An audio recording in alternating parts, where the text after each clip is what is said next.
Et si le plus grand mensonge de l'histoire moderne avait été présenté comme de la science? Et si un homme noir du 19e siècle avait osé défier les intellectuels les plus puissants du monde avec leurs propres armes, à une époque où l'Europe coloniale prétendait que certaines races étaient de supérieures, que les peuples noirs étaient inférieurs, que la domination était naturelle, un homme se lève. Son nom, Anténor Firmin. Et son livre, De l'égalité des races humaines, allait devenir l'un des textes les plus courageux et révolutionnaires de l'histoire intellectuelle noire. Aujourd'hui, Maison Bantu vous emmène dans un documentaire émotionnel, puissant et profondément actuel sur l'homme qui osa défier le racisme scientifique mondial. Nous sommes au 19e siècle. L'Europe domine une grande partie du monde. La colonisation s'étend. Et pour justifier cette domination, certains intellectuels construisent une théorie dangereuse. Les races humaines seraient hiérarchisées. Blancs au sommet, noirs en bas. Et attention, ce n'est pas présenté comme une opinion, mais comme de la science.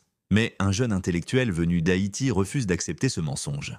Anténor Firmin naît en Haïti. Et ce détail change tout. Pourquoi? Parce qu'Haïti représente déjà une révolution historique. Le premier État noir, moderne, né d'une révolte d'esclaves victorieuse, un symbole immense. Mais malgré cela, les préjugés raciaux continuent de dominer le monde intellectuel occidental. Et Firmin décide alors d'entrer directement dans l'arène. Firmin arrive à Paris, le centre intellectuel mondial de l'époque. Mais il découvre rapidement une réalité brutale. Les théories raciales sont partout. Des savants mesurent des crânes, des nez, des visages, pour prétendre prouver la supériorité de certaines races. Et beaucoup considèrent cela comme normal.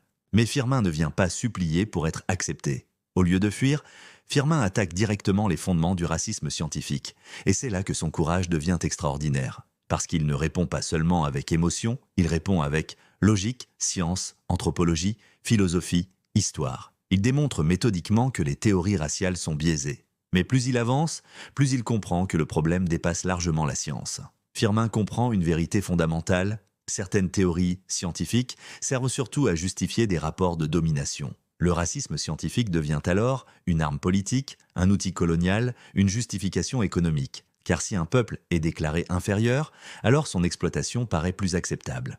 Et cette manipulation va avoir des conséquences terribles pour l'Afrique. Pendant des siècles, l'Afrique est présentée comme sans histoire, sans civilisation, sans intelligence, sans grandeur. Et Firmin refuse ce récit. Il rappelle que les civilisations africaines ont existé. Les peuples noirs ont contribué à l'histoire humaine. Les capacités intellectuelles ne dépendent pas de la couleur de peau. Mais ce qui rend son livre révolutionnaire, c'est qu'il ose affronter les plus grands penseurs de son époque. Firmin critique directement les théories de grands intellectuels européens. Et imaginez la scène. Un homme noir du 19e siècle, dans un monde profondément raciste, qui ose contredire publiquement les autorités scientifiques occidentales. C'est presque impensable pour l'époque. Mais ce combat intellectuel cache aussi une douleur personnelle. Firmin vit dans un monde où beaucoup le regardent d'abord comme un noir avant de voir son intelligence. Et cette réalité est profondément humaine, parce qu'elle montre comment le racisme peut tenter d'effacer les talents, de limiter les ambitions, de réduire les êtres humains à leur apparence.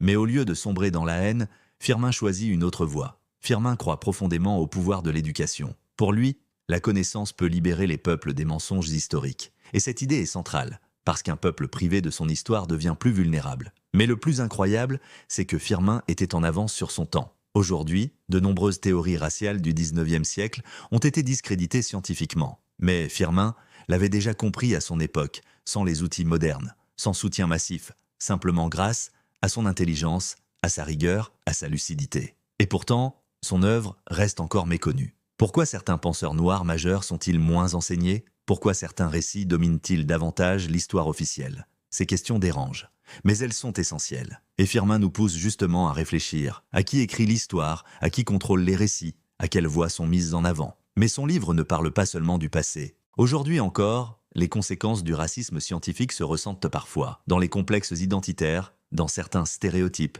dans les représentations médiatiques, dans la dévalorisation culturelle. Et le combat de Firmin reste incroyablement actuel, parce qu'il rappelle l'importance de la mémoire, de la recherche, de la souveraineté intellectuelle. Mais attention, Firmin ne cherche pas à inverser la domination. Firmin ne prêche pas la haine, la revanche, la supériorité noire. Au contraire, il défend l'égalité fondamentale des êtres humains.